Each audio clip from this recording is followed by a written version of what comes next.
あいつはってくれるので、この部屋ど全ての速さを最大に生かして。それでもお前の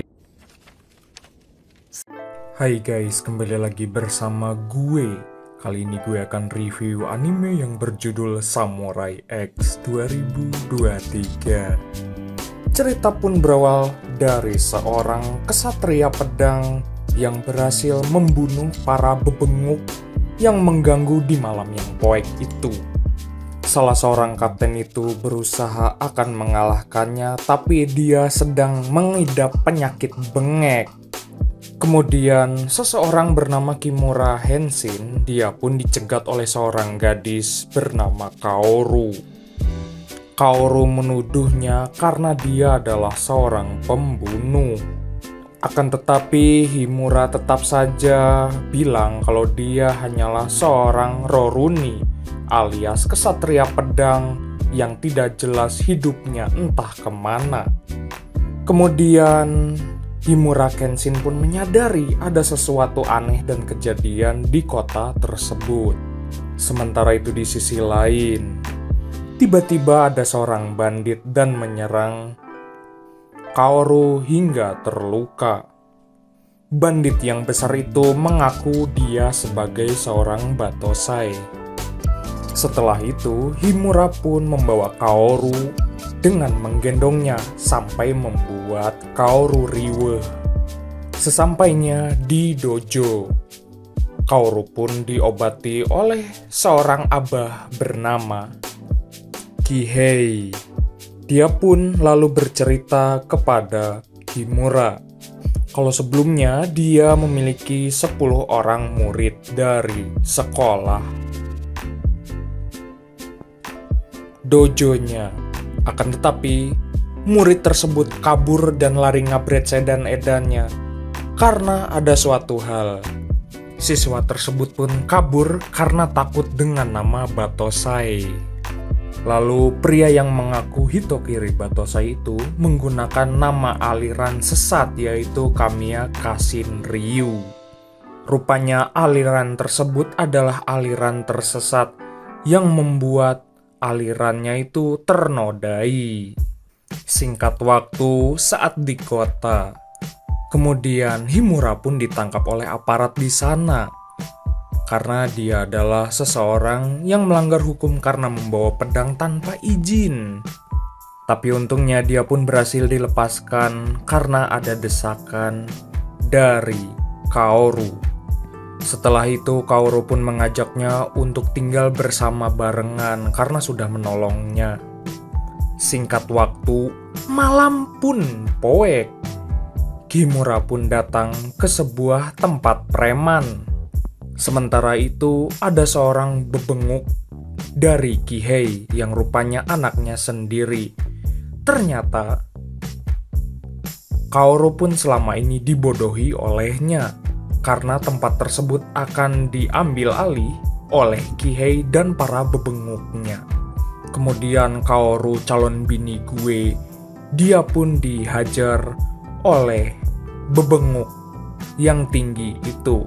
Tapi tanpa diduga, bagaikan pahlawan datang telat, Himura pun datang dan menghajar si gede tersebut sampai mubui. Akhirnya, Himura pun berhasil mengalahkannya, beserta para bebenguk di tempat tersebut. Akhirnya perjanjian surat itu pun disobek olehnya. Kemudian, akhirnya Himura pun menawarkan diri untuk tidur bersama dengan Kaoru untuk sementara waktu.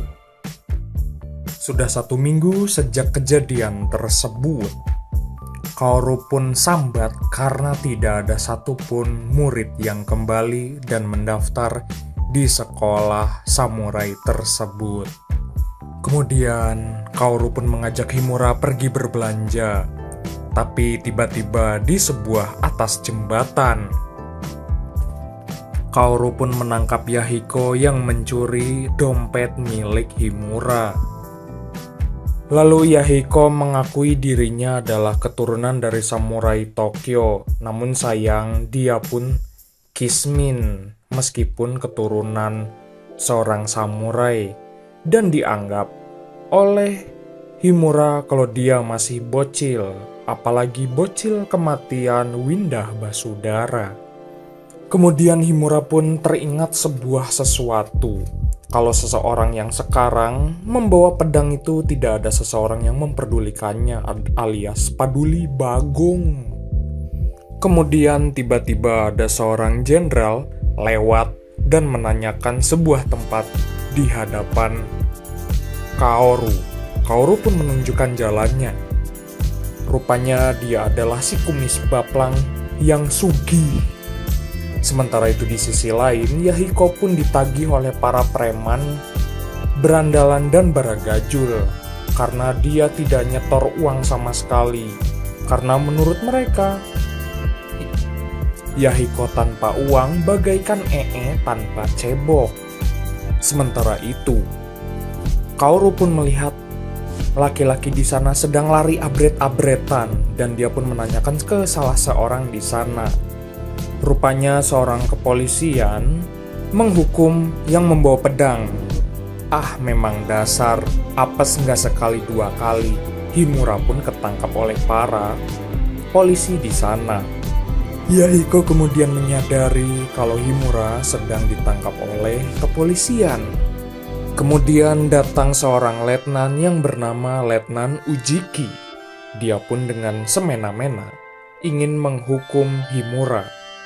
Kemudian dengan lari abret-abretan, Kaoru pun datang menghampiri kerumunan orang tersebut dan menyadari Himura ditangkap oleh kepolisian. Namun karena Letnan Ujiki begitu otoriter, para warga di sana tidak setuju dan merasa belagu terhadap kepolisian tersebut. Sementara itu, si jenderal kumis baplang itu sedang mengobrol dengan salah seorang kepolisian yang rupanya dia mencari seorang Rurouni Kenshin. Tapi seorang jenderal di sana datang menghampirinya secara tiba-tiba dan membuatnya kaget setengah modal. Salah seorang pedang di sana alias Himura berhasil mengalahkan para bebenguk kepolisian itu.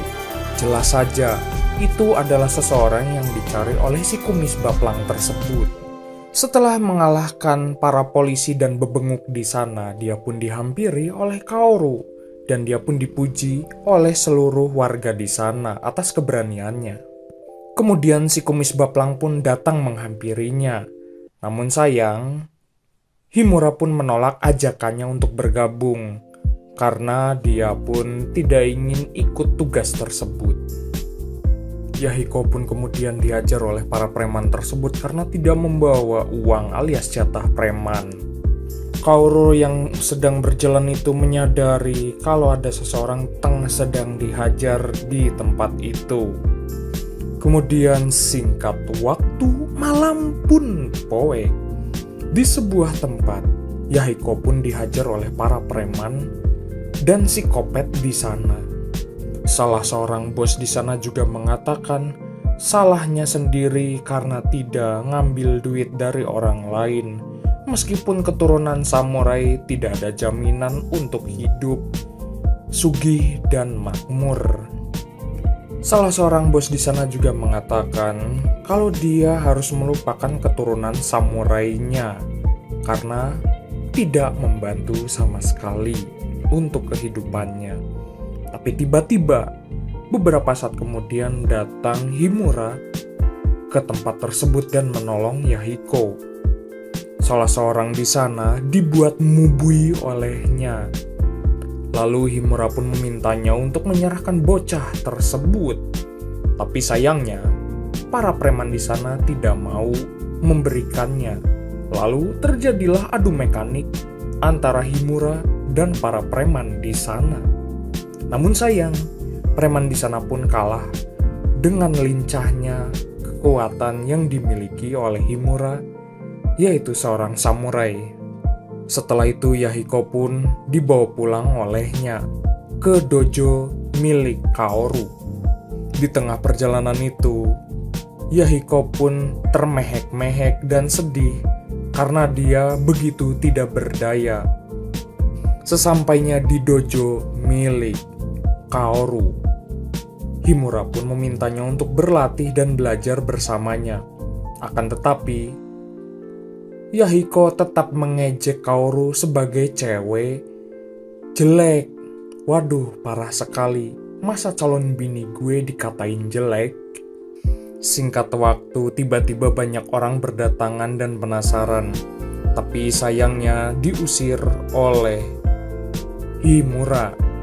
Lalu, Kaoru pun merasa kesal karena tidak ada seseorang yang kembali lagi untuk mendaftar di dojo tersebut.